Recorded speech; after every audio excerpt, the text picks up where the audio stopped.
এমনিতেই রবিবার, তার উপরে সকাল থেকে বৃষ্টি। এরকম ওয়েদারে আমি আর উনি মিলে চলে গিয়েছিলাম বাজারে। সেখান থেকে কিছু বাজার করে চললাম বাপের বাড়ির দিকে। যেতে যেতে এত খিদে পেয়ে যাওয়া একটা কচুরির দোকান দেখে দাঁড়িয়ে পড়লাম। এই রকম ওয়েদারে এই ফুলকো ফুলকো কচুরি আর আলুর দম যেন অমৃতের স্বাদ এনে দিয়েছিল। আর তাছাড়া সকাল থেকে একাজ সে কাজে আর খাওয়াও হয়নি বলে স্বাদ যেন দ্বিগুণ বেড়ে গিয়েছিল। বাজার নিয়ে বাড়ি যেতেই বর বসে পড়লো মাছ কাটতে, আর বোনকে দিয়ে দিলাম সবজি কাটার দায়িত্ব। আর আমি হচ্ছি মেন রাঁধুনি, চলে আসলাম রান্নার কাছে। মা আগে থেকে অনেক কিছু রান্না করে রেখেছিল, আমি এসেই চিংড়ি মাছের মালাইকারি আর এই চিকেন কষাটা রান্না করেছিলাম। আর এই ছিল আজকে রবিবারের দুপুরের মহাভোজ।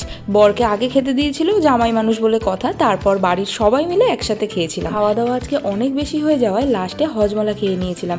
এরপর একটু বিশ্রাম সেরে সন্ধ্যের পর চললাম শ্বশুরবাড়ির দিকে। যাওয়ার পথে একটা আইসক্রিমের দোকান থেকে এই দুটো আইসক্রিম কিনে নিয়েছিলাম। বাড়ি এসে দেখছি আমার জন্য একটা পার্সেল এসেছে।